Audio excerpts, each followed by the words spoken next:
नमस्कार दोस्तों, good morning, सुप्रभात, जय श्री कृष्णा, राधे राधे। श्री जी क्लासेज कोटा में आपका हार्दिक स्वागत है और आप मेरे साथ पढ़ने वाले हो आज की करंट अफेयर्स, जो कि बहुत ही ज़्यादा इम्पोर्टेंट रहने वाली है। तो हम करते हैं दोस्तों आज का करंट अफेयर्स का सेशन स्टार्ट। और करंट अफेयर्स का सेशन स्टार्ट करने से पहले हम पढ़ने वाले हैं आज का मोटिवेशनल कोट। तो मोटिवेशनल कोट जो कि आपको ऊर्जावान बनाएगा और आपको मोटिवेशनल कोट प्राप्त करके आप एनर्जेटिक हो जाओगे और एनर्जेटिक होकर आने वाली प्रतियोगी परीक्षाओं में उम्मीद करता हूं आप अच्छा स्कोर प्राप्त करके गवर्नमेंट जॉब प्राप्त करोगे। ठीक है, हम करते हैं दोस्तों आज का सेशन स्टार्ट। और आज के सेशन का ये है मोटिवेशनल कोट। जब तक न सफल हो नींद चैन को त्यागो तुम, संघर्ष का मैदान छोड़कर मत भागो तुम, कुछ किए बिना ही जय जयकार नहीं होती, कोशिश करने वालों की हार नहीं होती। तो दोस्तों ये था अपना मोटिवेशनल कोट जो कि आपको दिन भर ऊर्जावान बनाए रखेगा और पढ़ाई के लिए प्रेरित करेगा। आपको भी पता है कि कुछ करने से ही नाम होता है इस दुनिया में। अगर आपको नाम और धन दौलत चाहिए तो आपको पढ़ाई करनी और मेहनत करनी बहुत ज़रूरी रहेगी। जब तक न सफल हो नींद चैन को त्यागो तुम, संघर्ष का मैदान छोड़कर मत भागो तुम, कुछ किए बिना ही जय जयकार नहीं होती और कोशिश करने वालों की हार नहीं होती। तो दोस्तों हम करते हैं आज का सेशन का श्री गणेशाय नमः और फिर करेंगे हम हमारा सेशन स्टार्ट। तो श्री गणेशाय नमः करके हमने कर दिया सेशन को स्टार्ट और देखेंगे आज का पहला क्वेश्चन जो कि बहुत ही ज़्यादा आपको इम्पोर्टेंट रहने वाला है। दोस्तों खबरों के बीच में ये रहा है कि जो भी लेटेस्ट खबर है उनमें ये क्वेश्चन बहुत ज़्यादा इंपॉर्टेंट रहने वाला है।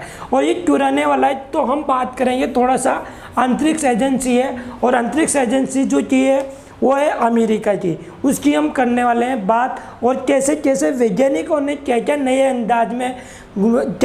अंदाज में जो कि खोज की है और कैसे अंतरिक्ष यान को भेजा गया है। तो पहला क्वेश्चन है हमारा, हाल ही में खबरों में देखा गया कौन सा ओसिरिस रीएक्स, क्या नाम है, ओसिरिस रीएक्स अंतरिक्ष जो यान है दोस्तों, कौन सा ओसिरिस रीएक्स अंतरिक्ष यान है, निम्नलिखित में से किससे जुड़ा हुआ है। तो हम बात करते हैं ओसिरिस रीएक्स यान की। ठीक है, तो ये किससे जुड़ा हुआ है इसका तो मैं आपको आंसर बता दूंगा, लेकिन इसकी थोड़ी सी हम बात कर लेते हैं। तो ये ओसिरिस रीएक्स जो अंतरिक्ष यान है ये मिशन है दोस्तों। सबसे पहले हम बात करते हैं तो ये मिशन है किसका, तो ये मिशन है दोस्तों नासा का। और नासा कहाँ की अंतरिक्ष एजेंसी है, तो नासा अंतरिक्ष एजेंसी है कहाँ की, अमेरिका की। और ये मिशन क्या है इसके बारे में मैं आपके साथ डिटेल्स में एक्सप्लेन करने वाला हूँ। तो इसका आंसर तो हो जाएगा दोस्तों, तो जो ये ओसिरिस रेक्स जो अंतरिक्ष यान मिशन है ये है दोस्तों बेनू से संबंधित। किससे संबंधित, बेनू से संबंधित। और ये बेनू क्या है दोस्तों, ये बेनू है क्षुद्र ग्रह, मतलब एस्टेरॉयड। ये बेनू क्या है, क्षुद्र ग्रह एस्टेरॉयड है। अब आप पूछोगे सर ये एस्टेरॉयड क्या होता है, तो हम बात करते हैं पहले सोलर सिस्टम की। तो सोलर सिस्टम में आपको बताना चाहूँगा कि थोड़ी सी हम बात कर लेते हैं सोलर सिस्टम की। और ये थोड़ा सा आपको चित्र दिखाई दे रहा होगा दोस्तों, तो ये दिखाई दे रहा है आपको, ये तो है बेनू एस्टेरॉयड। ये क्या है, बेनू एस्टेरॉयड। और जो कि नासा द्वारा भेजा गया है इसका नाम क्या है, ओसिरिस रीएक्स। ठीक है, हम इसकी चर्चा करने वाले हैं और चर्चा करेंगे थोड़ा सा एक्सप्लेन के साथ। तो दोस्तों आपको दिखाई दे रहा होगा ये है सोलर सिस्टम। सोलर सिस्टम की हम बात करते हैं तो ये सोलर सिस्टम में हमारे पास दिखाई दे रहे होंगे ग्रह। सोलर सिस्टम की बात करते हैं और एस्टेरॉयड की बात करते हैं तो सबसे पहले बताना चाहूँगा कि अपने जो ब्रह्मांड है इस ब्रह्मांड में ग्रह, उपग्रह और एक पाया जाता है क्षुद्र ग्रह। ठीक है, क्षुद्र ग्रह जिसे बोला जाता है एस्टेरॉयड। ठीक है, तो हम बताता हूँ आपको ग्रह क्या होते हैं, जो ये सूर्य है और इस सूर्य के जो चक्कर लगा रहे ये है दोस्तों ग्रह, जिसमें हम बात करते हैं तो ये मरकरी, ये अर्थ, ये जुपिटर, ये यूरेनस, ये सन जो सूर्य है। ठीक है, ये मार्स और ये वेनस एंड ये सेचुरन। इसकी बात करते हैं, ये जो पत्थर दिखाई दे रहे हैं दोस्तों, ये पत्थर दिखाई दे रहे हैं, इन्हीं को ही बोला जाता है क्या, क्षुद्र ग्रह। ठीक है, एस्टेरॉयड इनको ही बोला जाता है। आगे हम बात करते हैं, जो ये दिखाई दे रहा है, तो ये पत्थरों टाइप जो दिखाई दे रहा है दोस्तों, इन्हीं को बोला जाता है एस्टेरॉयड। जो कि एक क्या हुआ है, अभी जो एस्टेरॉयड है, एस्टेरॉयड कौन सा, बेनू, इस बेनू एस्टेरॉयड की अभी हाल ही में बेनू एस्टेरॉयड के बारे में जानकारी लेने के लिए नासा के द्वारा ओसिरिस जो रिएक्स अभियान है, जो यान है, वो मिशन के तहत कहाँ भेजा गया, ब्रह्मांड में भेजा गया। ठीक है, हम बात करते हैं थोड़ा सा आगे, तो थोड़ा सा आगे में ये जो पृथ्वी है, ये जो सूर्य है, और ये सूर्य के चारों ओर चक्कर लगा रहे हैं ग्रह, और ग्रह के चक्कर कौन लगाता है, तो ग्रह के चक्कर लगाता है दोस्तों उपग्रह। ठीक है, ग्रह के भी चक्कर कौन लगाता है, ऐसे जैसे ये कि सूर्य है, ठीक है, इस सूर्य के चारों ओर चक्कर लगा रहे हैं ये ग्रह, और इन ग्रह के चारों ओर जो चक्कर लगाएंगे ये कहलाएंगे उपग्रह। ठीक है, जो उपग्रह, और जो उपग्रह है इनके बीच में और ग्रह के यहाँ पे ये पत्थर टाइप जो पाया जाता है, ये पाया जाता है, इसको बोलते हैं क्षुद्र ग्रह, एस्टेरॉयड। आगे हम बात करते हैं कि जो ये ओसिरिस जो यान है, वो यान ये रहा, ये दोस्तों ओसिरिस रिएक्स यान। आगे हम थोड़ी सी और बात करेंगे, तो आगे है कि ये कैसे काम किया, इसने कैसे काम किया, तो हम बात करते हैं इसकी। तो दोस्तों जो ये अभियान, जो यान लॉन्च किया गया था नासा के द्वारा, तो ये नासा के द्वारा लॉन्च किया था, और ये है अपना, ये है दोस्तों बेनू, ये क्या है दोस्तों, तो ये है बेनू। ठीक है, इस बेनू के आसपास कब 2016 को नासा के द्वारा ये यान लॉन्च किया गया। उसके बाद क्या हुआ कि ये जो था ओसिरिस रिएक्स, क्या नाम है दोस्तों, ओसिरिस रिएक्स, जो ये यान था ये बेनू के पास पहुंच गया। बेनू जो आपको यहाँ पर दिखाई दे रहा होगा, इस बेनू के पास ये पहुंच गया। उसके बाद क्या हुआ कि ये जैसे बेनू के पास कब पहुंचा, तो ये 2020 में, और 2020 से इसके चारों ओर क्या कर रहा है, ये चक्कर लगा रहा है। और ये चक्कर लगा के इसने क्या किया, सबसे पहले तो इसकी जो डायमीटर है, वो डायमीटर को इसने क्या किया, मापा, और इसकी डायमीटर मापने के बाद तो इसकी डायमीटर पता चली लगभग 525 मीटर। ठीक है, 525 डायमीटर इसको पता चली, और जैसे ये डायमीटर पता चली तो इसने इसके रेज द्वारा, किसने, ओसिरिस रिएक्स ने इसके रेज द्वारा, इसकी किरणों द्वारा इसके चारों तरफ से इसका मैप बना लिया। क्या बना लिया, आकृति बना ली कि भैया तुम ही वेनू हो या फिर और कोई एस्टेरॉयड हो। ठीक है, इसके बाद क्या हुआ, जो आकृति बना ली, वो आकृति बनाकर इसको इसने पता लगा लिया कि ये वो बेनू एस्टेरॉयड, क्षुद्र ग्रह। उसके बाद इसने किया, इसकी परत पे जाके देखा, तो इसको पाया कि यहाँ पे है ना माल मसाला मिलने वाला है। क्या मिलने वाला है, माल मसाला मिलने वाला है। ठीक है, तो इसने क्या किया था, जो एस्टेरॉयड जो अपना, ये मैं दिखाने की कोशिश करता हूँ आपको, ये जो था यान, इसमें यहाँ पर था दोस्तों एक डब्बा, यहाँ पे क्या था, एक डिब्बा, जो किस लिए लगाया गया था कि जो वहाँ पर पाया जा रहा है, जो भी माल मसाला, मिट्टी वगैरह या कोई पदार्थ वहाँ पे पाया जा रहा है, उसको क्या करे, ये वहाँ से लेकर आए कहाँ पर, पृथ्वी पर, और पता लगाया जाए कि ये कैसे वहाँ पर जनजीवन है या लाइफ है, वहाँ पे क्या क्या है, उसके बारे में जानकारी करेंगे कौन, वैज्ञानिक। तो ये जो था, ये था दोस्तों ओसिरिस रिएक्स। ठीक है, और ये था बेनू एस्टेरॉयड। आगे हम थोड़ी सी चर्चा करते हैं, तो आगे हम बात करने वाले हैं दोस्तों, तो ये कैसे, इसने कैसे काम किया। ये सबसे पहले तो 2016 में लॉन्च किया, 2016 में लॉन्च किया गया। उसके बाद 2020 से ये क्या कर रहा है, ये इसके जस्ट पास आता, फिर चक्कर लगा के ऐसे चला जाता, फिर दूर चला जाता, फिर पास आता, फिर चक्कर लगा के फिर वापस क्या करता है, ये दूर चला जाता।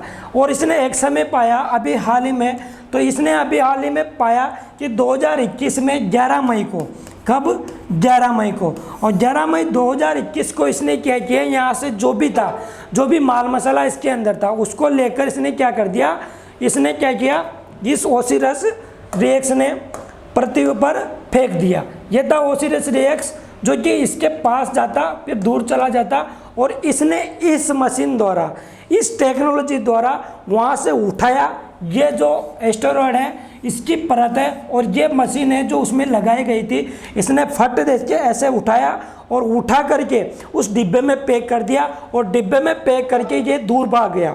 ठीक है, डिब्बे में पैक करके ये दूर भाग गया, जो कि आपको डायग्राम में दिखाई दे रहा होगा। ये ओसिरस रिएक्स या बेनू इसके चारों ओर चक्कर लगा के इसने डिब्बे में माल रखा, जो कि कितने ग्राम था दोस्तों, वो था 75 ग्राम। कितना ग्राम माल था, 75 ग्राम माल था। उसको इसने उठाया और पृथ्वी की तरफ फेंक दिया। ठीक है, और पृथ्वी की तरफ फेंक दिया तो दोस्तों आपको लग रहा होगा कि जो पृथ्वी की तरफ फेंका गया है ये कहाँ पर पहुँचेगा और कब पहुँचेगा।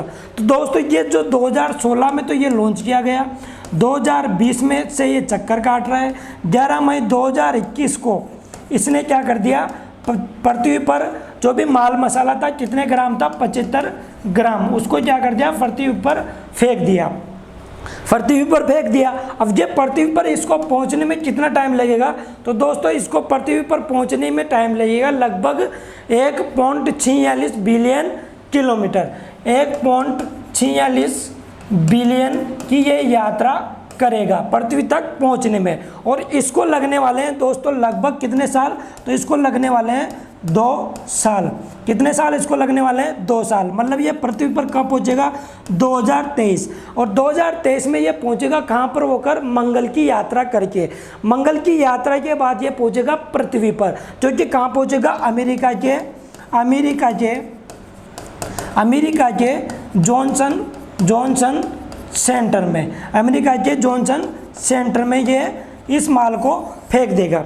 ठीक है, जो कि पृथ्वी पे आ जाएगा, और पृथ्वी में आने के बाद जो 75 ग्राम के माल लेके आया, इस माल में से दोस्तों वैज्ञानिक 75% हिस्सा तो क्या करेंगे, बचा कर रखेंगे। क्या करेंगे, बचा कर रखेंगे, और बाकी जो बचा 25%, उस 25% का ये क्या करेंगे, अभी हाल ही में वैज्ञानिक परीक्षण करेंगे कि इसमें क्या क्या पदार्थ है, कैसा है, क्या है, जो भी जनजीवन की इनकी सबकी ये बात करने वाले हैं। ठीक है, तो ये था हमारा आज का प्रश्न। दोस्तों कैसा आपको सेशन लग रहा है, सेशन को शेयर कीजिएगा, लाइक कमेंट जरूर कीजिएगा और आगे बढ़ते रहिएगा। मैं आपके लिए ऐसा मोटिवेशनल सेशन जरूर लाता रहूँगा। ठीक है, उम्मीद करता हूँ आपको ट्यूशन समझ में आया होगा। चलते हैं हम नेक्स्ट क्वेश्चन में।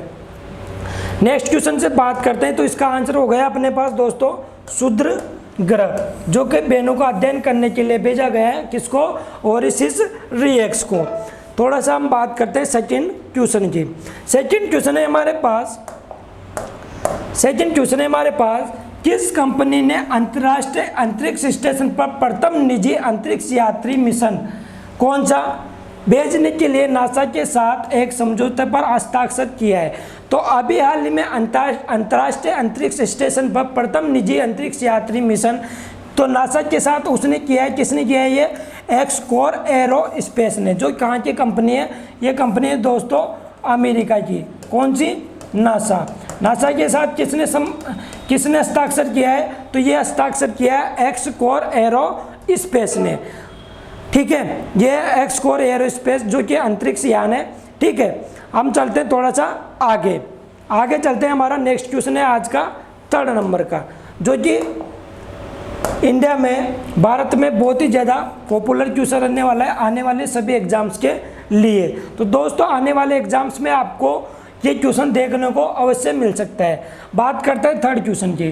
केरल की आयरन लेडी का नाम क्या है जिनका हाल ही में निधन हो गया। तो केरल की आयरन लेडी कौन थी दोस्तों, जिनका अभी हाल ही में निधन हो गया, और मात्र कितनी उम्र में हुआ, तो मात्र केवल 102 साल की उम्र में हुआ। कितने साल की उम्र में, 102 साल की उम्र में। ठीक है दोस्तों, मात्र 102 साल की उम्र में इनका निधन हो गया। और इनकी बात करते हैं तो इनका नाम है KR गौरी अम्बा। क्या नाम है इनका, KR गौरी अम्बा, जिनका मात्र 102 साल की आयु में निधन हो गया। बात करते हैं दोस्तों KR गौरी अम्बा की। तो ये KR गौरी अम्बा केरल में क्या थी, केरल में प्रथम राजस्व मंत्री थी। क्या थी, केरल में प्रथम राजस्व मंत्री थी। कब, 1957 की विधानसभा में। ठीक है। तो केरल की जो KR गौरीअम्बा है, मात्र 102 साल में इनका क्या हो गया, निधन हो गया। और केरल की प्रथम राजस्व मंत्री थी 1957 में। तो ये थी केरल की गौरीअम्बा। हम बात करते हैं थोड़ा सा केरल के बारे में, ठीक है। हम जो दिखाता हूँ आपको KR गौरीअम्बा कौन थी। तो दोस्तों ये है KR गौरीअम्बा, जो आपको स्क्रीन पर नज़र आ रही होगी। हम चलते हैं थोड़ा सा आगे, तो बात करते हैं केरल की। तो केरल की जो पोजीशन हम दिखाई देते हैं, तो केरल की जो बात करते हैं, तो केरल कहाँ पर है दोस्तों, केरला है, ये रहा दोस्तों केरला, जो कि दक्षिण भारत में स्थित है, ठीक है। और केरल की हम राजधानी की बात करते हैं, तो राजधानी कहाँ है, तिरुवनंतपुरम। ये क्या है, केरल की राजधानी है, केरल की राजधानी है, ठीक है, तिरुवनंतपुरम। हम बात करते हैं इसके CM और गवर्नर के साथ में इसकी बात करते हैं थोड़ा सा केरला मैप की, जो आपको स्क्रीन पर नज़र आ रहा होगा। बात करते हैं, तो ये रहा दोस्तों इंडिया का मैप। और इंडिया के मैप में ये दक्षिण भारत में स्थित है, कहाँ पर, ये दक्षिण भारत में स्थित है केरल। और केरल ये रहा दोस्तों, ये रहा केरल। और इसकी राजधानी है तिरुवनंतपुरम।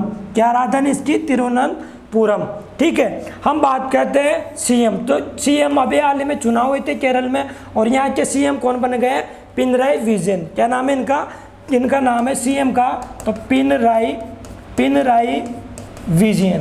क्या नाम है दोस्तों इनका CM का, पिनराई विजयन, ठीक है। अगर हम गवर्नर की बात करते हैं, तो गवर्नर कौन है यहाँ के, गवर्नर मतलब राज्यपाल। तो राज्यपाल कौन है दोस्तों यहाँ के, तो यहाँ के राज्यपाल है आरिफ मोहम्मद। यहाँ की क्या है, राज्यपाल है मोहम्मद, ठीक है, आरिफ मोहम्मद यहाँ के राज्यपाल हो गए। और इसकी राजधानी हो गई तिरुवनंतपुरम, ठीक है। CM पिनराई विजयन केरल के, और आरिफ मोहम्मद गवर्नर, और जिसकी राजधानी तिरुवनंतपुरम। इंडिया के मैप में जो केरल की पोजीशन है वो ये दक्षिण भारत में, और दक्षिण भारत में मैंने बता दिया राजधानी कहाँ है, तिरुवनंतपुरम में। ये था हमारा 3rd नंबर का क्वेश्चन। चलते हैं हम नेक्स्ट क्वेश्चन में, ठीक है। हमारे पास नेक्स्ट क्वेश्चन है दोस्तों, तो अभी हाल ही में पाया गया कि किस राज्य ने हाल ही में वन्यजीव गणना के एक हिस्से के रूप में बंदरों की गणना करवाई है। वन्यजीव जो गणना होती है उसमें से जो एक हिस्सा है उसका रूप लिया गया है बंदरों की गणना। कुल मिलाकर किस राज्य में बंदरों की गणना की गई है। बंदरों की संख्या का पता लगाने के लिए वन्यजीव गणना के तहत बंदरों की क्या की गई है, गणना की गई है, बंदरों की गणना की गई है। तो ये कहाँ पर की गई है दोस्तों, ये की गई है हरियाणा में, ठीक है। कहाँ पर की गई है, हरियाणा में। तो ये बंदरों की जो गणना की गई है ये की गई है हरियाणा में। और पाया गया है कि 600 आदमियों द्वारा 6000 बंदर देखे गए। कितने बंदर देखे गए हैं, 6000, मतलब आदमियों के द्वारा बंदरों की गणना की जा रही है, ठीक है। ये किसने स्टार्ट किया, तो ये किया है हरियाणा ने, जिसमें क्या हुआ है, वन्यजीव गणना के तहत बंदरों की गणना करवाई जा रही है।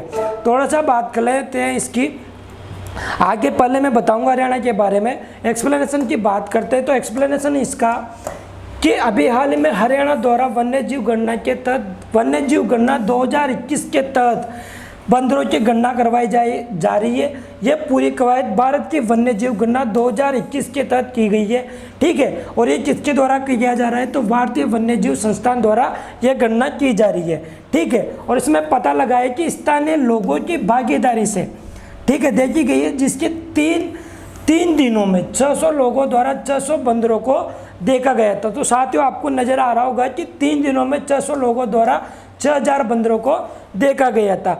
भारतीय वन्यजीव संस्थान द्वारा विकसित किए गए वाइल्ड लाइफ सेंसस हरियाणा, ठीक है, नामक एक मोबाइल एप्लीकेशन की सहायता से ये गणना की गई है। तो मोबाइल एप्लीकेशन कौन सा यूज किया जा रहा है, वाइल्ड लाइफ सेंसस हरियाणा, जिसके तहत बंदरों की गणना की जा रही है। कहाँ पर की जा रही है दोस्तों, ये की जा रही है हरियाणा पर। हरियाणा की मैं स्थिति की बात करता हूँ, तो हरियाणा की बात करते हैं हम थोड़ी सी।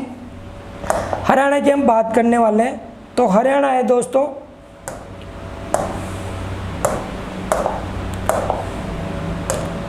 हरियाणा ये रहा भारत का मैप, और भारत के मैप में आपको दिखाई दे रहा होगा यहाँ पर हरियाणा, ये रहा हरियाणा, ठीक है। हरियाणा की हम बात करते हैं, तो हरियाणा की राजधानी क्या है, तो हरियाणा की राजधानी है, कैपिटल है दोस्तों, हरियाणा की राजधानी है चंडीगढ़। क्या नाम, राजधानी है चंडीगढ़। ठीक है, हम बात करते हैं इसकी, तो ये बॉर्डर सटा हुआ है राजस्थान, उत्तर प्रदेश, ठीक है, उत्तर प्रदेश, इधर से दिल्ली, और ये हरियाणा जो चंडीगढ़ और पंजाब, इसका बॉर्डर सटा हुआ है। हरियाणा की हम थोड़ी सी और बात करते हैं, तो अभी हाल ही में हरियाणा द्वारा बीपीएल परिवारों को 5,000 रुपये का खाद्यान्न उपलब्ध कराया जा रहा है लॉकडाउन में, ठीक है, जो कि बीपीएल परिवारों को दिया जाएगा। हरियाणा के हम मैप की बात करते हैं और सीएम गवर्नर की बात करते हैं। तो हरियाणा के सीएम कौन है, तो हरियाणा के सीएम है मनोहर लाल खट्टर, जो कि क्या है, हरियाणा के सीएम है। और गवर्नर की हम बात करते हैं, तो गवर्नर मतलब राज्यपाल। राज्यपाल कौन है दोस्तों, हरियाणा के राज्यपाल है सत्यदेव नारायण आर्य। ये कहाँ के गवर्नर है, ये गवर्नर है हरियाणा के। ये आपको दिखाई दे रहा होगा हरियाणा का मैप, ठीक है। और राजधानी कौन सी है, तो चंडीगढ़ हरियाणा की राजधानी है, ठीक है। हम चलते हैं थोड़ा सा आगे, नेक्स्ट क्वेश्चन की हम बात करते हैं। और नेक्स्ट क्वेश्चन है हमारे पास, जो कि बहुत ही ज़्यादा चर्चा का विषय बना हुआ है अभी हाल में पूरे विश्व की। तो विश्व में पूरा जो मामला छिड़ा हुआ है इजराइल और फिलिस्तीन के बीच में, उसी का कारण ये जो मस्जिद है, और इसी मस्जिद की हम बात करेंगे और साथ में बात करेंगे दोस्तों इजराइल और फिलिस्तीन की मामले के। तो इस्लाम का जो पवित्र सली अल अक्सा मस्जिद है, ये कहाँ स्थित है, जो हाल ही में खबरों में रहा है। आप सभी को पता लग गया होगा कि अल अक्सा जो मस्जिद है, क्या नाम है दोस्तों, मस्जिद का नाम है अल अक्सा जो मस्जिद है।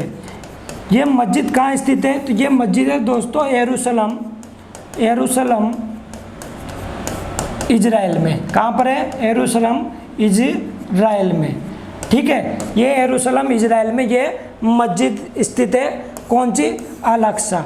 और ये अल अक्सा की हम बात करते हैं, तो ये मुस्लिम जो समुदाय है, मुस्लिम समुदाय का ये तीर्थ स्थल माना जाता है, जो कि तीसरा तीर्थ स्थल है। कौन सा, तीसरा तीर्थ स्थल है।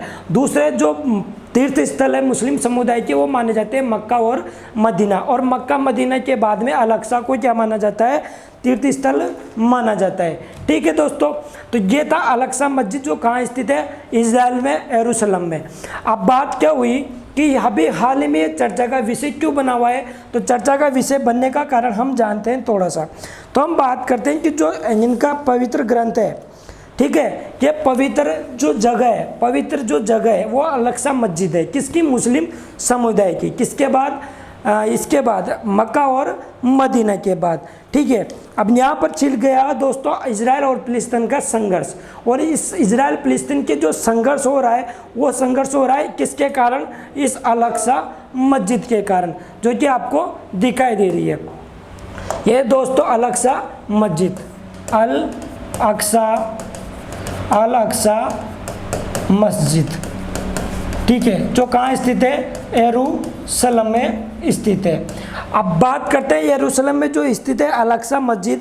तो ये अल अक्सा मस्जिद है दोस्तों, तो ये क्यों इम्पोर्टेंट है, तो ये जो क्या नाम है, मुस्लिम समुदाय है, इनके द्वारा माना जाता है कि जो पैगम्बर मोहम्मद थे, जो इनके पैगम्बर मोहम्मद थे, वो पैगम्बर मोहम्मद, जो इनके पैगम्बर मोहम्मद थे, इन पैगम्बर मोहम्मद जन्नत जाने से पहले यहाँ पर रात रुके थे, जो कि कहाँ से आए थे, मदीना से आए थे। इसके अलावा बात करते हैं तो यहाँ पे इन्होंने एक दिन की यात्रा की थी, जो कि जन्नत जाने से पहले ये इस मस्जिद में रुके थे, ठीक है। हम बात करते हैं थोड़ा सा आगे, और आगे बात करते हैं तो यहाँ पर जो इजराइल फिलिस्तीन का संघर्ष चल रहा है, तो वो संघर्ष क्यों चल रहा है, ठीक है, जो कि आपको मैप में दिखाई दे रहा होगा, मैप में दिखाई दे रहा है दोस्तों। तो ये मैप में दिखाई दे रहा होगा इजराइल, ठीक है, ये दिखाई दे रहा है गाजा पट्टी, जो कि कब का मैप है, ये 1937 की पोजीशन का ये मैप है, जिसमें ये इजराइल था और ये गाजा पट्टी था, जो कि फिलिस्तीन का हिस्सा बना हुआ है।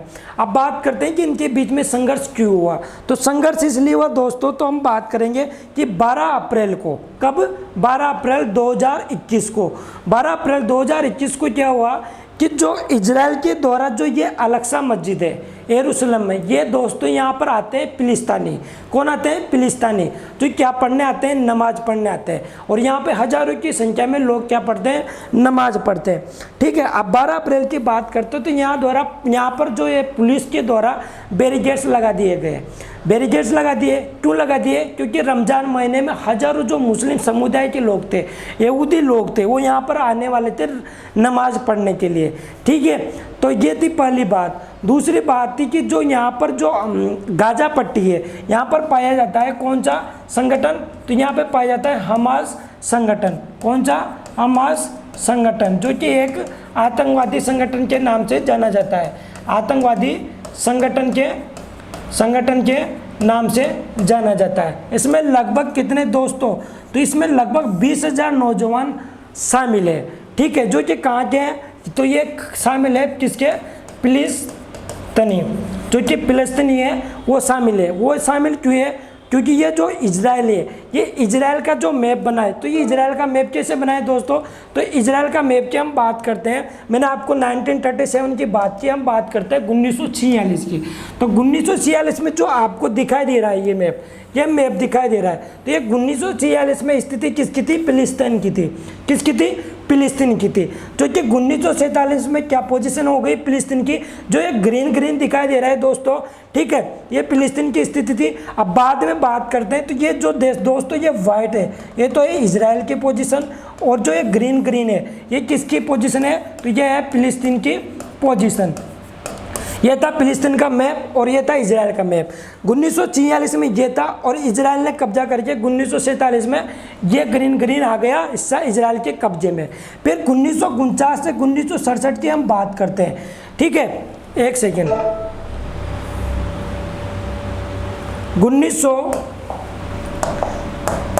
1949 से 1967 की हम बात करते हैं।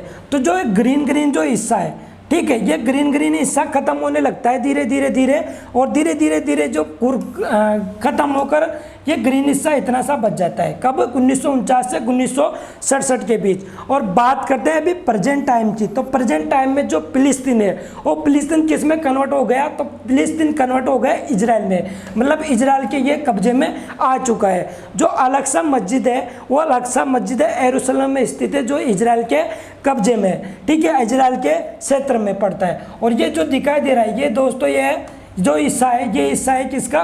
फिलिस्तीन का। और यहाँ पर है गाजा पट्टी, जिसमें कि हमास जो आतंकवादी संगठन है वो अभी यहाँ से ऑर्गेनाइज हो रहा है, जिसमें लगभग फिलिस्तीन के 20,000 नौजवान शामिल हुए हैं। ठीक है, ये था थोड़ा सा इजराइल और फिलिस्तीन के बारे में। और बात करते हैं हम अल-अक्सा मस्जिद की, जो हम बात कर रहे थे। तो अल-अक्सा मस्जिद में जो अभी हाल ही में जो नमाज पढ़ने का रमज़ान का टाइम था, ठीक है, उस रमज़ान के टाइम में जो पुलिस के द्वारा, इजराइल की पुलिस के द्वारा क्या कर दिया गया? इजराइल की पुलिस के द्वारा कर दिया गया, बैरिकेड्स लगा दिए गए। ठीक है, और वहाँ के जो नमाज पढ़ने आते थे उन लोगों को भी इनके द्वारा रोका गया। और जो नमाज पढ़ने आने वाले जो लोग थे, हज़ारों के लोग थे, उन लोगों की संख्या इन्होंने घटाकर फिक्स कर दी कि 10,000 लोग हैं, आप शामिल हो सकते हो। और ये 10,000 लोग शामिल हो सकते हैं। तो इसके फिलिस्तीन की हम बात करते हैं। तो ये फिलिस्तीन का जो हमास आतंकवादी संगठन था, इस आतंकवादी संगठन के द्वारा, जो हमास आतंकवादी संगठन था, ठीक है, इस हमास आतंकवादी संगठन के द्वारा फिलिस्तीन पर कर दिया मिसाइल लॉन्च। ठीक है, मतलब क्या कर दिया? गोले बरसाना स्टार्ट कर दिया। मतलब इन्होंने उपद्रवी वाला काम कर दिया। किस पर? इजराइल पर। इजराइल चुप बैठने वाला नहीं था, और इजराइल ने क्या कर दिया दोस्तों? वापस दागना स्टार्ट कर दी अपनी मिसाइल, और अपनी मिसाइल दागना स्टार्ट कर दी। जैसे कि वो महाभारत में होता था ना, एक इधर से भी युद्ध देवता कर रहे हैं, इधर से वो रामायण महाभारत में देखा होगा आपने, इधर से भी चल रही है, इधर से भी चल रहा है, दोनों आकर टकरा रहे हैं, पटाखे फूट रहे हैं, दिवाली की पटाखों की तरह इन्होंने क्या कर दिया? एक दूसरे पर बरसात करना स्टार्ट कर दिया। और बरसात स्टार्ट करने के बाद में फिलिस्तीन को भी नुकसान हुआ है, इजराइल को भी नुकसान हुआ है, जो कि अभी हाल ही में चर्चित विषय बना हुआ है। थोड़ा सा इसकी बात करते हैं। तो ये दोस्तों वेस्ट बैंक और गाजा पट्टी, जो कि यहाँ पर स्थित है गाजा, और ये है वेस्ट बैंक जो कि फिलिस्तीन का है।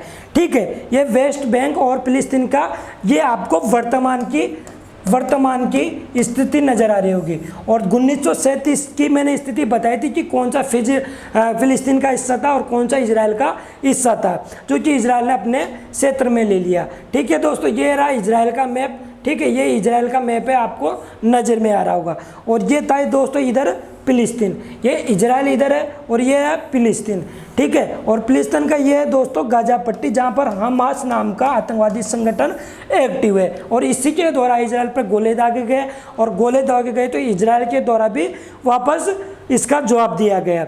और जवाब दिया गया तो इजराइल के द्वारा जो जवाब दिया गया दोस्तों, तो वो जवाब दिया गया किसके द्वारा? आयरन ड्रोन मिसाइल के द्वारा। किसके द्वारा जवाब दिया गया? तो ये दिया गया आयरन ड्रोन मिसाइल, जो कि आपको नज़र आ रही होगी। और जो आयरन ड्रोन मिसाइल के द्वारा क्या किया गया कि जो हमास का जो एक जो बिल्डिंग थी गाजा पट्टी में, उसको ध्वस्त कर दिया गया। ये आपको ध्वस्त की हुई बिल्डिंग नज़र आ रही होगी, जहाँ पर जो मुस्लिम समुदाय के लोग शामिल हुए थे। ठीक है, ये गाजा पट्टी इजराइल मिसाइल हिट्स बिल्डिंग, जो बिल्डिंग इजराइल के द्वारा हिट की हुई है, इसकी मैंने आपसे चर्चा कर ली है। और ये आयरन ड्रोन मिसाइल है। इस आयरन ड्रोन मिसाइल का क्या उपयोग है, कैसे काम करती है, इसकी भी थोड़ी सी चर्चा कर लेते हैं। जब आप पढ़ने आए हैं तो मोटिवेट और संघर्ष के साथ पढ़ें। और आप दोस्तों शेयर, लाइक, कमेंट करना ना भूलें। उम्मीद करता हूँ सेशन आपको पसंद आ रहा होगा। ठीक है, हम चलते हैं थोड़ा सा आगे, और थोड़ा सा आगे मैं आपसे बात बताने वाला हूं दोस्तों। थोड़ा सा स्पष्ट नज़र नहीं आ रहा होगा आपको शायद, थोड़ी से हम चर्चा का विषय इसको बना लेते हैं। किसको? आयरन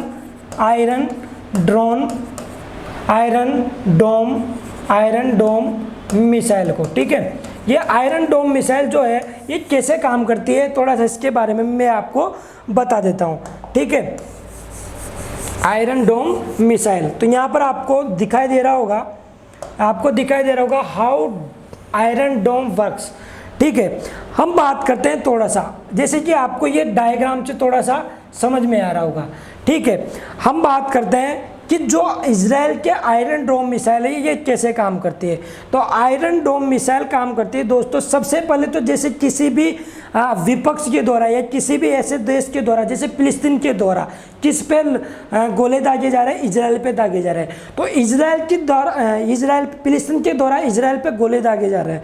ठीक है, तो ये क्या कर लेगा? ये रडार सिस्टम होता है, एक रडार सिस्टम होता है, मतलब एक रडार सिस्टम होता है जिसमें अपनी रेज जो किरणें होती है वो थोड़ा क्या होती है, अंतरिक्ष में होती है, थोड़ा सा बाउंड्री लेयर होती है इनकी। तो बाउंड्री लेयर में ये क्या बना देगी? एक रडार सिस्टम होता है जो एक नेविगेशन सिस्टम के द्वारा काम करती है।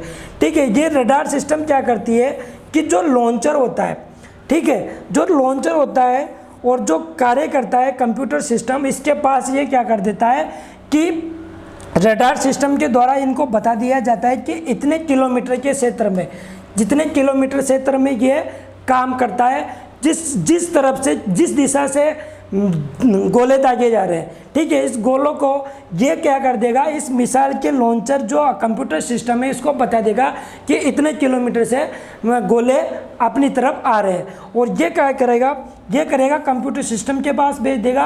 और कंप्यूटर सिस्टम जो कि मिसाइल है, इस मिसाइल पर जो लॉन्चिंग सिस्टम है, इस लॉन्चर पर क्या कर देगा, मैसेज भेज देगा। और मैसेज भेजकर इसको क्या कर देगा, इसका एरिया बता देगा, एरिया कैलकुलेशन करके बता देगा। और एरिया कैलकुलेशन के बाद क्या करेगा दोस्तों, ये लॉन्चर जो क्या है, ये लॉन्चर है जो मिसाइल को लॉन्च कर रहा है, ये मिसाइल को लॉन्च कर देगा उतनी ही एरिया कैलकुलेशन के तहत, जो कि डायरेक्ट यदि इधर से मिसाइल या गोला आता है तो ये जो आयरन डोम मिसाइल है ये जाकर इससे डायरेक्ट टकराई जाएगी और इसको क्या कर देगी, बीच में से विभक्त कर देगी। जैसे कि ये मिसाइल ऐसे आ रही है, ठीक है, और ये इधर से इधर जा रही है, तो ये क्या कर देगी, इसके बीच में से गुजर जाएगी और इसको ध्वस्त कर देगी, मतलब फोड़ देगी, मतलब यहाँ तक आने नहीं देगी। ऐसा करके इजराइल अपनी क्या करता है, सुरक्षा करता है, जो कि 99% एक्टिव होती है। 99% अब बोला जाता है कि इजराइल अपनी सुरक्षा कर रहा है। ठीक है, हालांकि नुकसान दोनों देशों को हो रहा है। हम बात करते हैं थोड़ा सा आगे, तो ये था हमारा आयरन डोम। और आयरन डोम की हम बात करने वाले हैं। तो आयरन डोम जो वर्क कर रहा है वो कैसे सिस्टम से करता है, ये रडार सिस्टम है। और इस रडार सिस्टम की तरफ सबसे, जैसे कि ये इधर से आ रही है, गोला दागा जा रहा है, और ये रडार सिस्टम के तहत जो इधर से तो एनिमी की ठीक है। इधर से ये बिल्ट अप एरिया है जो ये इसको लॉन्च करता है, इनको दोस्त आपस में ये करते थे। ये था आयरन डोम शील्ड जो कि एक परत बन जाती है रडार सिस्टम के द्वारा, ठीक है। ये आयरन डोम जो सिस्टम है ये किसके द्वारा यूज किया जा रहा है, तो ये यूज किया जा रहा है दोस्तों किसके द्वारा, इजराइल के द्वारा, जो कि आपको दिखाई दे रहा होगा भास्कर में। इजराइल की रक्षा करता है आयरन डोम, जो कैसे काम करता है मैंने आपको बताया। और जो आयरन डोम है ये एयर डिफेंस सिस्टम है जिसे Israeli from Rafael advance defence system, तो ये आयरन डोम किसके द्वारा बनाया गया है, तो ये आयरन डोम है दोस्तों ये बनाया गया है किसके द्वारा, राफेल एडवांस डिफेंस सिस्टम, इसके द्वारा ये बनाया गया हो। और दोस्तों आप बोलोगे मेरे से कि दोस्तों ये राफेल तो अपना वाला नहीं है, इंडिया वाला नहीं है। नहीं दोस्तों, ये इंडिया वाला राफेल नहीं है, ठीक है। ये राफेल इनकी कंपनी का नाम है, ठीक है। इनकी कंपनी का नाम है क्या, राफेल, जो कि राफेल एडवांस डिफेंस सिस्टम द्वारा बनाया जाता है आयरन डोम, जो कि एक इजरायली फ्रॉम कंपनी है। इजराइल 2011 से अमेरिका की आर्थिक और तकनीकी मदद बने इस एयर डिफेंस सिस्टम का इस्तेमाल कर रहा है। जो इजराइल का दावा है कि आयरन डोम दुश्मन की 90% मिसाइलों और ड्रोन की हवाई नष्ट कर देता है। ऐसे करता है दोस्तों आयरन डोम कार्य। आयरन डोम क्या है, और मैंने बात की अल-अक्सा मस्जिद की, जो कहाँ पर है, इजराइल के यरूशलेम में स्थित है। कैसे इजराइल फिलिस्तीन का मामला बना हुआ है, कैसे उनके बीच संघर्ष छिड़ा हुआ है, और कैसे वो युद्धाभ्यास कर रहे हैं एक दूसरे को मार गिरा कर, एक दूसरे की मिसाइल को लॉन्च करके, ऐसे गोले दाजिए जा रहे हैं जैसे फटाके फूट रहे हो, ठीक है। तो दोस्तों आप बताओगे कि इजराइल ऐसे रक्षा करता है तो इंडिया का क्या सिस्टम है। इंडिया की हम बात करते हैं तो इंडिया का ऐसा सिस्टम आने वाला है दोस्तों जो कि बहुत ही ज़्यादा सुरक्षा प्रदान करेगा इंडिया को। इसका नाम है सफर skills how the S-400 will defend India, ठीक है। ये S-400 जो आएगा, S-400 जो स्पेसिफिकेशन है इसके बारे में बाद में चर्चा कर लेंगे। लेकिन ये क्या करेगा कि जो भारत की जो सीमा है, दोस्तों ये है भारत का मैप, आपको दिखाई दे रहा होगा, ठीक है। ये भारत का मैप है, इसमें आपको ये क्या बना देगा, ये एक परत टाइप बना देगा, ठीक है। ये परत टाइप इसकी सुरक्षा करेगा चारों तरफ से, जो कि हमारा S-400 जो बहुत ही जल्दी लॉन्च होगा। और ये है नल्ला पाकिस्तान जो आपको दिखाई दे रहा होगा स्क्रीन पर। आगे चलते हैं, नेक्स्ट क्वेश्चन की हम बात कर लेते हैं। और ये था इजराइल का अल-अक्सा मस्जिद जो कि बहुत ही ज़्यादा चर्चा का विषय भी हाल ही में बना हुआ है। हम करते हैं नेक्स्ट क्वेश्चन की बात। नेक्स्ट क्वेश्चन है दोस्तों हमारा आज का, तो वो है अंतर्राष्ट्रीय अगानिया दिवस कब मनाया जाता है। कौन सा दोस्तों, अंतर्राष्ट्रीय अगानिया दिवस तो कब मनाया जाता है, तो दोस्तों ये मनाया जाता है 10 मई को। 10 मई को कौन सा दिवस मनाया जाता है, अंतर्राष्ट्रीय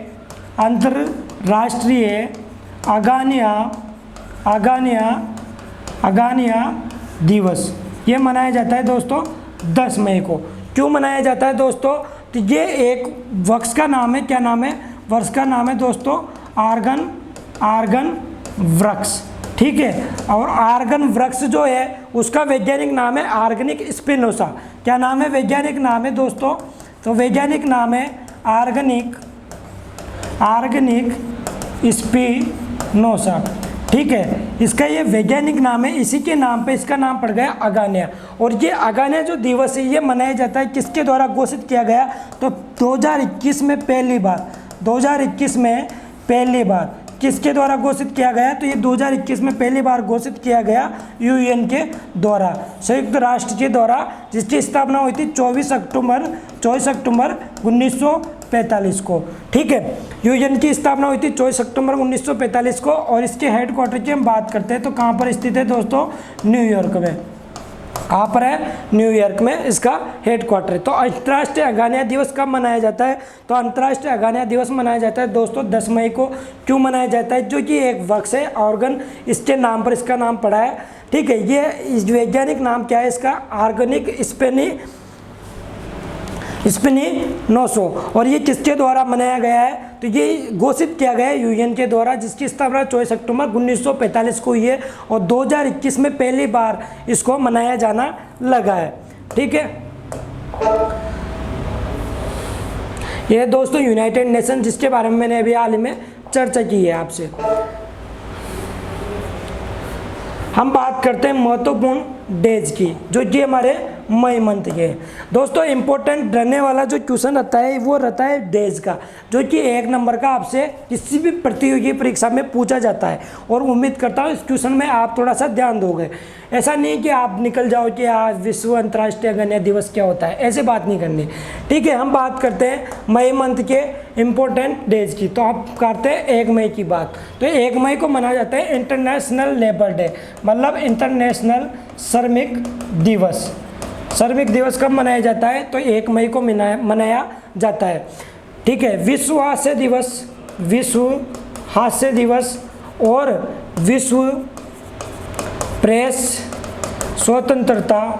स्वतंत्रता दिवस कब मनाया जाता है? ये मनाया जाता है दोस्तों 3 मई को। पहला 1 मई जो कि श्रमिक दिवस, दूसरा है 3 मई। 3 मई को विश्व हास्य दिवस और विश्व प्रेस स्वतंत्रता दिवस। 4 मई की हम बात करते हैं तो 4 मई को मनाया जाता है इंटरनेशनल फायर फाइटर, जो आग बुझाने वाले होते हैं, ठीक है। अंतर्राष्ट्रीय फायर फाइटर डे, जो कि कब मनाया जाता है? ये मनाया जाता है 4 मई को। वर्ल्ड अस्थमा डे की हम बात करते हैं तो वर्ल्ड अस्थमा डे मनाया जाता है दोस्तों 5 मई को। वर्ल्ड अस्थमा डे कब मनाया जाता है? 5 मई को। 1 मई को श्रमिक दिवस, 3 मई को विश्व हास्य दिवस और विश्व प्रेस स्वतंत्रता दिवस। 8 मई की हम बात करते हैं तो 8 मई को मनाया जाता है रेड क्रॉस डे। 8 मई को कौन सा दिवस मनाया जाता है? रेड क्रॉस डे की, जो इंपॉर्टेंट रहने वाले हैं आने वाले सभी प्रतियोगी एग्जाम्स के लिए। मदर्स डे सबने मनाया होगा, मदर्स डे सबने मनाया होगा। और मदर्स डे मनाया होगा दोस्तों कब? 10 मई को। 10 मई को आपने सब लोगों ने मनाया मदर्स डे। 1 मई को श्रमिक दिवस, 3 मई को हास्य दिवस और विश्व प्रेस स्वतंत्रता दिवस, ठीक है। उसके बाद है 5 मई को वर्ल्ड अस्थमा दिवस, 8 मई को विश्व रेड क्रॉस डे और 10 मई को है माता जी का दिन। और माता जी का दिन तो दोस्तों हर दिन होता है, माता जी का कोई स्पेशल डे नहीं होता, ठीक है। माता जी का डे स्पेशल डे नहीं होता, माता जी का दिन हर दिन माता जी का दिन होता है। और माँ के सपनों को आपको पूरा करना है, संघर्ष करना है। लॉकडाउन में घर पे बैठे हो तो इसका मतलब ये नहीं कि आप पढ़ाई ना करो, मौका मिल गया है, ठीक है। हम बात करते हैं आगे। तो वर्ल्ड टेक्नोलॉजी डे, जो राष्ट्रीय प्रौद्योगिकी दिवस है, ये कब मनाया गया? तो ये मनाया गया दोस्तों 11 मई को। नेशनल टेक्नोलॉजी डे जो कि कब मनाया गया? 11 मई को, जो कि मैंने आपको प्रीवियस क्वेश्चंस में बताया हुआ है। हम बात करते हैं 12 मई की, तो international nurse day. International nurse day कब मनाया गया? तो ये मनाया गया 12 मई को। 12 मई को कौन सा डे मनाया जाता है? International nurse day. 15 मई की बात करते हैं तो 15 मई को हमने मनाया था दोस्तों इंटरनेशनल डे ऑफ फैमिली। जो फैमिलीज का जो डे है वो कब मनाया जाता है? 15 मई को international day of family. International day of family जो कब मनाया जाता है? 15 मई को। 11 मई को वर्ल्ड टेक्नोलॉजी डे, 12 मई को इंटरनेशनल नर्स डे, 15 मई को इंटरनेशनल डे ऑफ फैमिली। आगे हम बात करते हैं 17 मई को कौन सा मनाने वाले हैं? तो 17 मई को world telecommunication day and information society day. World telecommunication day and information society day कब मनाया जाएगा? 17 मई को। थोड़ी सी हम चर्चा स्टार्टिंग से कर लेता हूँ, जो कि इंपॉर्टेंट रहने वाला है मई का डेज में। इंटरनेशनल लेबर डे 1 मई को, उसके बाद वर्ल्ड फायर फाइटर डे 4 मई को। 3 मई को वर्ल्ड लॉफर डे, विश्व हास्य दिवस और विश्व प्रेस स्वतंत्रता दिवस। आगे हम बात करते हैं वर्ल्ड अस्थमा डे जो कि 5 मई को, वर्ल्ड रेड क्रॉस डे 8 मई को, मदर्स डे 10 मई को, ठीक है दोस्तों। आगे हम बात करते हैं तो आगे वर्ल्ड टेक्नोलॉजी डे, राष्ट्रीय प्रौद्योगिकी दिवस 11 मई को, 12 मई को इंटरनेशनल नर्स डे, 15 मई को इंटरनेशनल डे ऑफ फैमिली, 15 मई को इंटरनेशनल डे ऑफ फैमिली और world telecommunication day and information society day को मनाया जाता है 17 मई को। आगे करते हैं हम नेक्स्ट बात। तो नेक्स्ट बात करने से पहले हम देखते हैं थोड़ा सा इसकी एक्सप्लेनेशन। जो विश्व अघान्य दिवस मनाया गया है, तो अंतर्राष्ट्रीय अघान्य दिवस 10 मई को मनाया जाता है और इसकी घोषणा संयुक्त राष्ट्र आम सभा के द्वारा 2021 में की गई है, जो कि आर्गन वक्त जिसे वैज्ञानिक ऑर्गेनिक स्पिनोसा के नाम से जाना जाता है। ठीक है दोस्तों, हम चलते हैं नेक्स्ट क्वेश्चन में। और साथियों, मैं उम्मीद करता हूँ कि आपको सेशन समझ में आ रहा होगा। हम बात करते हैं नेक्स्ट क्वेश्चन।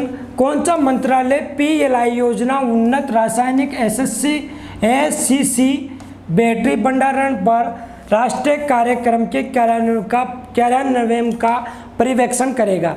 तो कौन सा मंत्रालय अभी हाल में PLI योजना और ACC बैटरी द्वारा बैटरी भंडारण पर राष्ट्रीय कार्यान्वयन के पर्यवेक्षण करेगा? तो ये दोस्तों भारी उद्योग और सार्वजनिक उद्यम मंत्रालय, भारी उद्योग और सार्वजनिक उद्यम मंत्रालय द्वारा ये योजना का कार्यान्वयन किया जाएगा। ठीक है। और क्या होती है PLI योजना? तो PLI योजना के बारे में मैं बताता हूँ। इसके फुल फॉर्म है प्रोडक्शन लिंक्ड इंसेंटिव स्कीम। इसमें क्या करेंगे कि जो भारी भरकम उद्योग है इनको लगाया जाएगा, और भारी भरकम उद्योगों के तहत जो इसमें बैटरी यूज किया जाएगा वो एडवांस केमिस्ट्री सेल इसमें यूज किया जाएगा, और इसमें लगभग 18,100 करोड़ रुपये का अनुदान किया गया है। किसके द्वारा? भारतीय सरकार द्वारा। ठीक है। India launches PLI scheme. आपको मोदी जी दिखाई दे रहे होंगे, तो ये भारत के बहुत अच्छे प्रधानमंत्री हैं। ठीक है दोस्तों, आपको समझ में आता होगा। India launch PLI scheme to boost Indian economy manufacturing and export till 2024 and 2025, 2024 और 2025। तो इनका कहना है कि इंडिया की जो इकोनॉमी बूस्ट होगी, बहुत ही ज़्यादा ग्रोथ करेगी, वो कब करेगी? 2024-25 में। किसके द्वारा? PLI स्कीम के तहत, जो कि इंडिया की GDP को, वृद्धि दर को बढ़ा देगी। ठीक है। हम बात करते हैं, तो इसका आंसर हो जाएगा हमारे पास C, जो कि मैंने आपको बता दिया। हम चलते हैं नेक्स्ट क्वेश्चन में। और ये जो काम करेगा, तो दोस्तों ये जो SSC की बात की थी अपन ने, तो ये इसका टारगेट जो है उन्नत रसायन विज्ञान सेल बैटरी के लिए 50 गीगावाट घंटे की विनिर्माण क्षमता को ये संज्ञापित करेगा। हम चलते हैं नेक्स्ट क्वेश्चन में, और नेक्स्ट क्वेश्चन की हम बात करते हैं, तो बात करते हैं थोड़ा सा इंटरनेशनल लेवल की। कौन सा देश ऑक्सीजन सॉलिडरिटी ब्रिज की पहल को सुगम बना रहा है? तो दोस्तों अभी हाल ही में भारत में कोरोना पेंडेमिक के चलते हुए ऑक्सीजन की कमी को देखा गया है, और जिसके तहत बहुत से लोगों की जानें भी जा चुकी है। तो कोरोना महामारी के तहत अभी हाल में विदेशों द्वारा ऑक्सीजन की डिलीवरी की जा रही है, ऑक्सीजन की सहायता पहुंचाई जा रही है। किसको? भारत को। ठीक है। और भारत को ये ऑक्सीजन की जो ऑक्सीजन सॉलिडरिटी ब्रिज की पहल की है, तो ये की है दोस्तों किसके द्वारा? अभी हाल ही में तो ये की गई है दोस्तों फ्रांस के द्वारा। किसके द्वारा? फ्रांस के द्वारा। ठीक है। ऑक्सीजन सॉलिडरिटी ब्रिज की पहल को सुगम बनाया किसने? फ्रांस ने। ठीक है। हम फ्रांस की बात करते हैं, तो फ्रांस की राजधानी क्या है? तो फ्रांस की राजधानी है दोस्तों पेरिस, क्योंकि फ्रांस की है राजधानी है। और फ्रांस की हम बात कर लेते हैं PM की, तो PM कौन है? जीन साहब। कौन है? PM जीन साहब। और राष्ट्रपति की हम बात करते हैं, राष्ट्रपति की हम बात करते हैं, तो राष्ट्रपति कौन है? Emmanuel Macron. कौन है?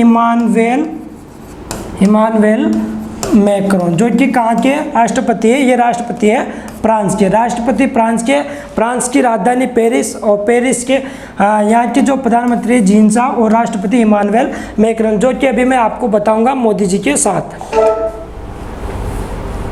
तो दोस्तों ये रहा फ्रांस का मैप, और फ्रांस के मैप में थोड़ी सी हम चर्चा करते हैं। तो ये रहा फ्रांस, और फ्रांस की राजधानी है पेरिस। आपको दिखाई दे रही होगी फ्रांस की राजधानी, यहाँ पर दिखाई दे रही होगी, ये रहा फ्रांस, और फ्रांस की राजधानी क्या है दोस्तों? पेरिस। ठीक है। और ये रहा हमारा इंडिया का मैप, यह है दोस्तों हमारा इंडिया का मैप। ठीक है। ये आपको फ्रांस समझ में आया होगा। इसका थोड़ा सा इफेक्ट और बता देता हूँ। तो ये रहा फ्रांस, और फ्रांस की ये रही राजधानी, फ्रांस की ये रही राजधानी। ठीक है। ये फ्रांस का आपको मैप कुछ देखकर समझ में आ रहा होगा। और ऑक्सीजन की जो कमी हो रही है दोस्तों, ये तो भारतीय सरकार की थोड़ी सी कमी है, नहीं तो 1 साल के बाद में कोरोना महामारी के चलते हुए भारत सरकार को ध्यान देना चाहिए, ऑक्सीजन प्लांट लगवाना चाहिए। इसके अलावा जो भारत की कोविशील्ड है, जो वैक्सीन बनाई गई है, उसको जो उसका उत्पादन है, और उसका जो 1 साल के अंदर सभी बच्चों को और सभी जो बुजुर्ग लोग हैं उनको कोविशील्ड अभी तक लग जानी चाहिए थी। ठीक है। हम चलते हैं, थोड़ी सी आगे बात करते हैं, और हम बात करते हैं दोस्तों जिस जहाज़ के द्वारा फ्रांस ने जो ऑक्सीजन सॉलिडरिटी है वो भेजी गई है किसको? ये भेजी गई है दोस्तों भारत को। और ये भारत का जो प्रधानमंत्री है, ये है भारत के प्रधानमंत्री कौन, नरेंद्र दामोदर दास मोदी जी। और ये ये है फ्रांस के राष्ट्रपति, ये कौन है दोस्तों, ये है फ्रांस के राष्ट्रपति इमानुएल मैक्रोन, जो कि मोदी जी के साथ में गठबंधन किए हुए आपको नजर आ रहे होंगे। ठीक है, ये बन गया वाईफाई का साइन, जो कि इनके बीच में बातचीत हो रही है। आगे चलते हैं नेक्स्ट क्वेश्चन की हम बात करते हैं। थोड़ी सा बात करने से पहले इसके बारे में थोड़ा सा चर्चा कर लेते हैं और चर्चा कर लेते हैं कि फ्रांस के द्वारा ये ऑक्सीजन सॉलिडरिटी बीज की पहल की गई है। ठीक है, इसके द्वारा जो अभियान शुरू किया गया है अभी हाल ही में, जो क्या नाम है, इस जहाज का नाम था INS वीर त्रिवेदी द्वारा शुरू की गई भारतीय नौसेना का ये जहाज है। वर्तमान में जारी कोविड राहत अभियान समुद्र सेतु सेकंड, कौन सा समुद्र सेतु सेकंड, जो कि नौसेना द्वारा स्टार्ट किया हुआ है, इसी का हिस्सा है कौन सा, INS वीर त्रिवेदी। ठीक है, ऑपरेशन समुद्र सेतु के तहत INS तर्कस, जो कि 12 मई 2021 को मुंबई में लिक्विड मेडिकल ऑक्सीजन से बड़े 2 क्रायोजेनिक कंटेनर, जो कि 20 मीट्रिक टन के थे और प्रत्येक और 230 ऑक्सीजन सिलेंडर लेकर आया है। भारत को वो ऑक्सीजन सिलेंडर लेकर आया है, जो भारत को ऑक्सीजन सिलेंडर मिले हैं वे कतर के भारतीय प्रवासी द्वारा भी उपहार में दिए गए थे। हम चलते हैं नेक्स्ट क्वेश्चन की, ये बात हो गई हमारे ऑक्सीजन सिलेंडर की। हमारा नेक्स्ट क्वेश्चन है जो कि इंटरेस्ट क्वेश्चन है, और इंटरेस्ट क्वेश्चन है दोस्तों कौन सा, डॉग मिसाइल। ठीक है, कौन सा अंतरिक्ष संगठन चंद्रमा पर जाने के लिए डॉग 1 मिशन को प्रक्षेपित करेगा, मतलब लॉन्च करेगा। तो कौन सा अंतरिक्ष संगठन है जो चंद्रमा पर जाने के लिए, क्या नाम है मिशन का, डॉग 1 मिशन को ये लॉन्च करेगा। तो ये लॉन्च करेगा दोस्तों, कौन सा मिशन है, डॉग 1। ठीक है, डॉग 1 ये मिशन है, ये किसके द्वारा लॉन्च किया जा रहा है, तो ये लॉन्च किया जा रहा है दोस्तों स्पेस एक्स के द्वारा। किसके द्वारा लॉन्च किया जा रहा है, तो ये लॉन्च किया जा रहा है स्पेस एक्स के द्वारा, जो कि अंतरिक्ष एजेंसी है। क्या है ये, अंतरिक्ष एजेंसी है। कहाँ की अंतरिक्ष एजेंसी है दोस्तों, तो ये अंतरिक्ष एजेंसी है कहाँ की, अमेरिका की ये अंतरिक्ष एजेंसी है। और इसके हम CEO की बात करते हैं, चीफ एग्जीक्यूटिव ऑफिसर, जो कि आपको जानते हो कि टेस्ला के CEO कौन है, टेस्ला की जो CEO है वही स्पेस एक्स के CEO है। तो स्पेस एक्स के और टेस्ला की CEO कौन है, तो ये है दोस्तों एलन मस्क। मैं आपको इमेज के द्वारा समझाऊंगा। ये है CEO टेस्ला के स्पेस एक्स के एलन मस्क। इसके द्वारा कौन सा मिशन लॉन्च किया जा रहा है, तो डॉग 1 मिशन को लॉन्च किया जा रहा है। तो ये आपको नजर आ रहा होगा दोस्तों, ये रहा, ये थोड़ा सा हास्य मुक्त चित्र होगा। ये है दोस्तों प्यारा सा गुड्डू सा ये डॉग। ठीक है, ये डॉग 1 मिशन है। और आप डॉग की बात करोगे तो ये डॉग कॉइन जो होता है, बिटकॉइन का नाम सुना होगा आपने, डॉग कॉइन के द्वारा ये डॉग कॉइन का इसमें उपयोग किया जाएगा। ये डॉग 1 मिशन है, तो कि कहाँ पर भेजा जाएगा, ये भेजा जाएगा दोस्तों अंतरिक्ष में ये भेजा जाएगा। कब, 2022 तक। कब भेजा जाएगा, 2022 तक। ये प्यारा सा गुड्डू आपको समझ में आ रहा है, और ये समझ में आ रहा है तो इसका नाम रख लेना कि डॉग 1 मिशन लॉन्च करेगा कौन, एलन मस्क कौन है, टेस्ला और स्पेस एक्स कंपनी के CEO है, जो कि अमेरिका की अंतरिक्ष एजेंसी है। इसके द्वारा डॉग 1 जो डॉग कॉइन है, और दोस्तों ये डॉग कौन सी करेंसी है, एक क्रिप्टो करेंसी है। डॉग कॉइन क्या है दोस्तों, ये है क्रिप्टो करेंसी। और फर्स्ट में कौन सी है, तो फर्स्ट में है बिटकॉइन।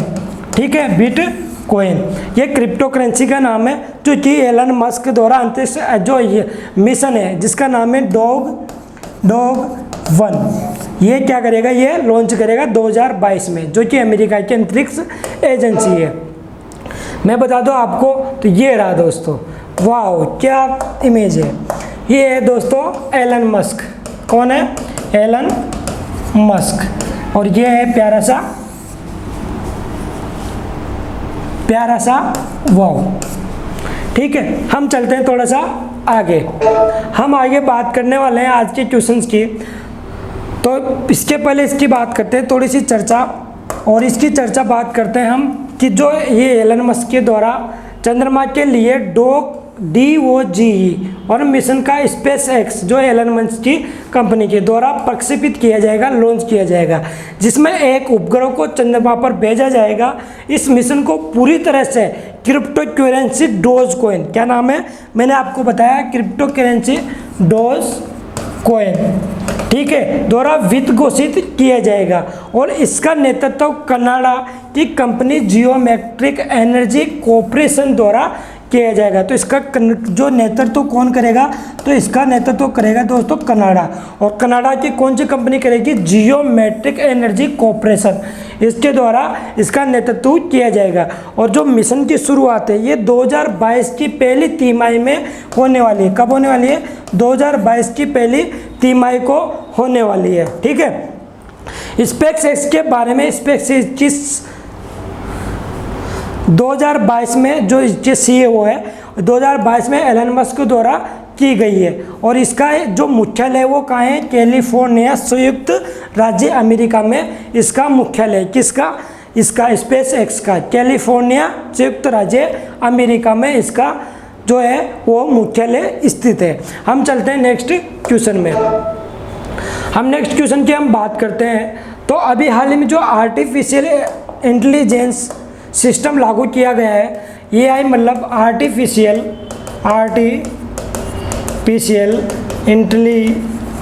इंटेलिजेंस, ठीक है, AI आधारित चैटबॉट जिसका नाम है EVA की शुरुआत करने के लिए किस बैंक ने सामान्य सेवा केंद्र के साथ हाथ मिलाया है। तो अभी हाल ही में EI के तहत EVA की शुरुआत करने के लिए अभी हाल ही में जो सामान्य सेवा केंद्र है इसके साथ हाथ मिलाया। तो किसने मिलाया दोस्तों, HDFC ने। किसने मिलाया, HDFC ने सामान्य सेवा केंद्र के साथ हाथ मिलाया, ठीक है। हम चलते हैं थोड़ा सा आगे। और ये है दोस्तों HDFC, और HDFC की स्थापना हुई थी 1994 में। HDFC की जो स्थापना हुई थी वो स्थापना हुई थी HDFC की 1994 को। और इसकी जो हेड क्वार्टर है ये कहाँ है दोस्तों, मुख्यालय जो बोलते हैं मुख्यालय है, मुख्यालय कहाँ है इसका, तो इसका मुख्यालय है मुंबई में, ठीक है।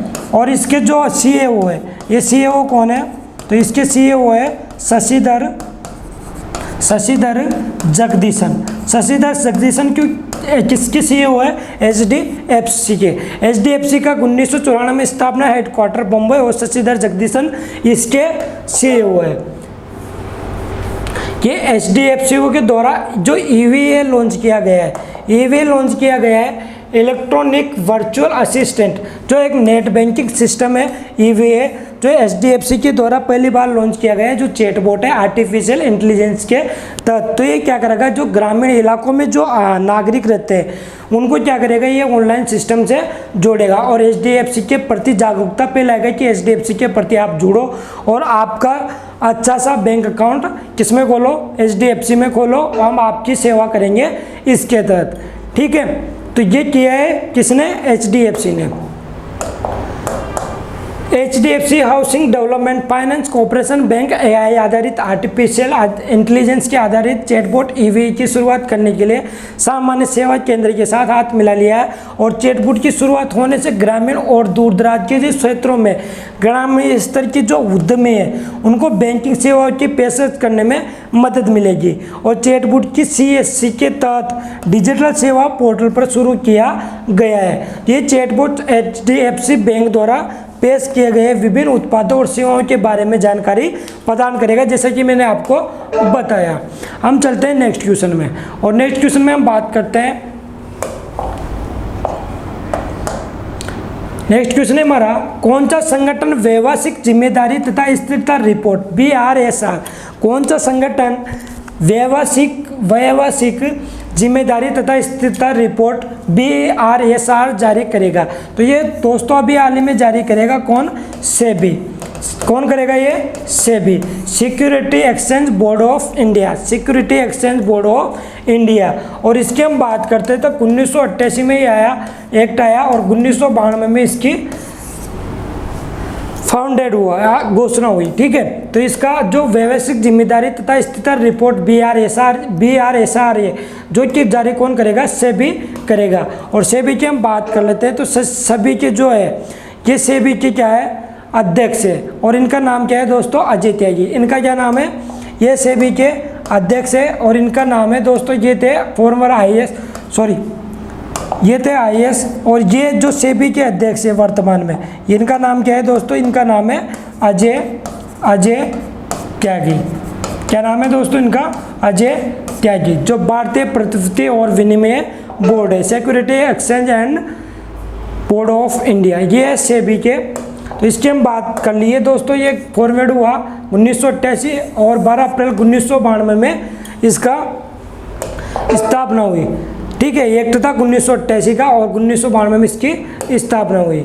आगे चलते तो ये रहा दोस्तों इसका आंसर, जो कि आज का लास्ट क्वेश्चन था। व्यवसायिक जिम्मेदारी तथा स्थिरता रिपोर्ट भारतीय प्रतिभूति एवं विनिमय बोर्ड के द्वारा जारी की जाएगी, जिसमें क्या होगा, बाजार पूंजी की दृष्टि से शीर्ष 1000 सूचीबद्ध कंपनियां वित्तीय वर्ष 2023 तक स्थिरता से संबंधित अपनी रिपोर्ट का खुलासा करेगी, ठीक है। तो दोस्तों ये था हमारा आज का क्वेश्चन। उम्मीद करता हूँ आपको पसंद आया होगा।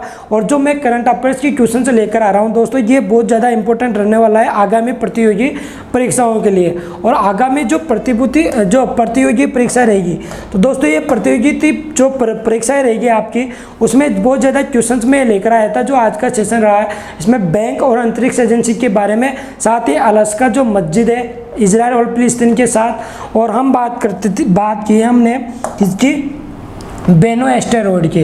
तो दोस्तों ये सेशन हमारा रहने वाला है UPSC RS लेवल का। इसके साथ बैंक SSC रेलवे इसमें आपको बहुत ही ज़्यादा उपयोगी प्रश्न 3 मिलेगी, जो कि आपको एग्जाम में देखने को मिलेंगे डायरेक्ट, ठीक है। तो उम्मीद करता हूँ आपको पसंद आया होगा सेशन। लाइक शेयर कमेंट करना ना भूलें, और दोस्तों को बताएं कि श्री जी क्लासेज में करंट अफेयर्स की क्लासेज स्टार्ट हो चुकी है, जो कि विकास सर पढ़ा रहे हैं और बहुत अच्छा पढ़ाते हैं। इसको शेयर करना ना भूलें दोस्तों, ठीक है। Thank you.